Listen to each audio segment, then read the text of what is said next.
Semua berubah ketika perusahaan datang dengan kekuatan yang menghancurkan.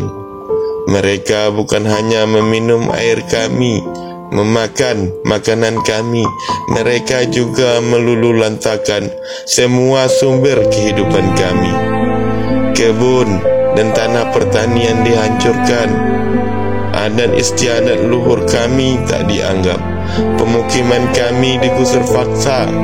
Pemakaman datuk nenek kami diratakan dengan tanah. Suatu pagi, suara bising truk dan mesin berat memecah keheningan.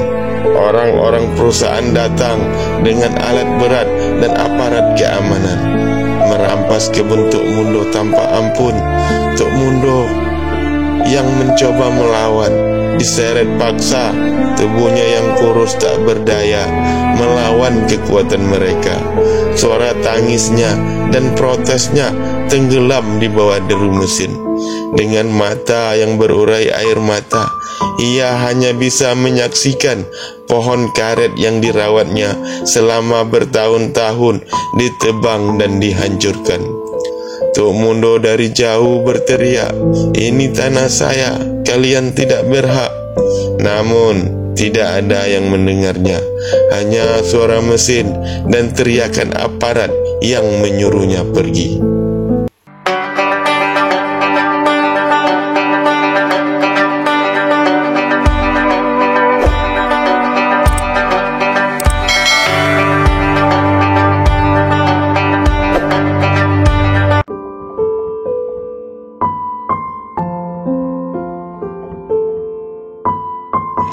Matahari mulai condong ke barat ketika Said dan Aryan berjalan menyusuri jalan setapak menuju rumah Datuk Sati Pabilang.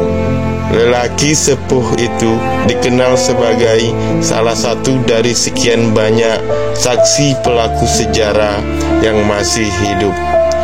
Saksi bisu dari kekejaman yang telah menimpa mereka puluhan tahun silam. Mereka datang dengan harapan mendapatkan penjelasan utuh dan beberapa bukti tentang sejarah yang kelam itu, yang hingga kini masih menyisakan luka di hati para penduduk. Setiba di rumah Datuk Sati Pabilang, mereka disambut dengan senyuman hangat dari lelaki tua itu. Wajahnya penuh keringat, namun matanya masih menyala dengan semangat dan kebijaksanaan. Said dan Aryan duduk di hadapannya. Hati mereka berdebar, menantikan cerita yang akan diungkapkan. Tok Sati, kami datang untuk mendengar cerita tentang masa lalu. Kami ingin tahu kebenaran tentang kekejaman yang pernah terjadi, supaya kami tahu asal mulanya, seperti apa gambaran kejadian serta dampak dan akibatnya, kata Said, suaranya penuh harap. Tok Sati Pabilang mengangguk pelan, kemudian mengeluarkan sebuah kotak kayu tua dari lemari. Dengan tangan yang bergetar, ia membuka kotak tersebut dan mengeluarkan beberapa dokumen usang yang tersimpan rapi di dalamnya. Kertas-kertas itu terlihat rapuh, namun di dalamnya tersimpan bukti-bukti penting tentang sejarah kelam masa lalu. Inilah bukti-bukti yang bisa saya ceritakan pada kalian, ujar Tok Sati sambil menyerahkan dokumen itu kepada Said dan Aryan. Tanah ini subur dan makmur. Kami hidup damai, bertani dengan hasil yang melimpah. Namun, semua berubah ketika perusahaan datang. Dengan suara berat, oleh kenangan pahit, Tok Tua Sati mulai bercerita. Matanya menerawang jauh, seakan melihat kembali masa-masa kelam tersebut. Tanah ini dulunya adalah surga bagi kami. Kebun, dan ladang hijau dari beberapa masyarakat terbentang luas. Di tengah kebun karet yang masih kecil, banyak menguning padi yang siap dituai. Sungai yang jernih mengalir, memberi kehidupan bagi tanaman dan hewan. Kami hidup dalam kedamaian, saling membantu dan mendukung satu sama lain. Namun, semua berubah ketika perusahaan datang dengan kekuatan yang menghancurkan. Mereka bukan hanya meminum air kami, memakan makanan kami, mereka juga meluluhlantakkan semua sumber kehidupan kami. Kebun dan tanah pertanian dihancurkan. Adat istiadat luhur kami tak dianggap. Pemukiman kami digusur paksa. Pemakaman datuk nenek kami diratakan dengan tanah, sampai ada yang terlihat tengkorak dan tulang belulangnya. Sungguh suatu perbuatan yang paling kejam dan tak berperi kemanusiaan. Said dan Aryan tertegun mendengar cerita itu.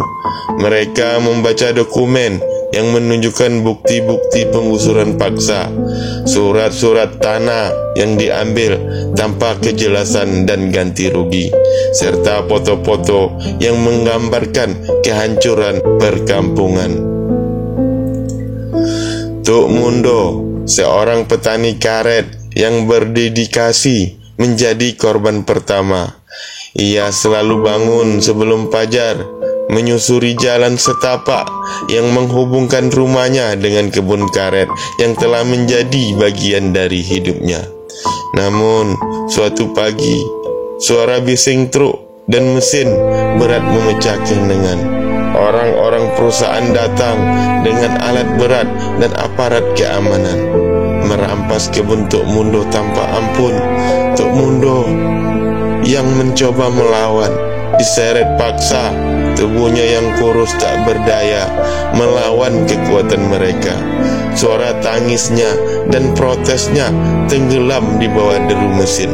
Dengan mata yang berurai air mata, ia hanya bisa menyaksikan pohon karet yang dirawatnya selama bertahun-tahun ditebang dan dihancurkan. Setiap detik menyaksikan tanahnya diambil terasa seperti duri yang menancap dalam hatinya. Tuk Sati menelan ludah, menahan perih yang kembali terasa di dadanya. Tuk Mundo dari jauh berteriak, "Ini tanah saya, kalian tidak berhak." Namun tidak ada yang mendengarnya, hanya suara mesin dan teriakan aparat yang menyuruhnya pergi. Bayangan senja menari-nari di balik tirai jendela. Suara azan maghrib membelai telinga. Maaf, sebenarnya masih banyak yang mau kakek ceritakan. Dan ada beberapa bukti lagi yang akan saya keluarkan. Tapi karena ada suara panggilan azan, nanti kita akan lanjutkan lagi. Ucapnya lembut, tersenyum, tapi penuh kegetiran. Said dan Aryan mengangguk. Mereka terpanggil untuk menunggu cerita berikutnya dengan penuh antusiasme dan keingintahuan yang menggelora. Bagaimana nasib masyarakat lainnya, kepedihan dan kepiluan apalagi yang akan dialami mereka, serta bukti apalagi yang akan diperlihatkan. Nantikan kelanjutannya di part 7.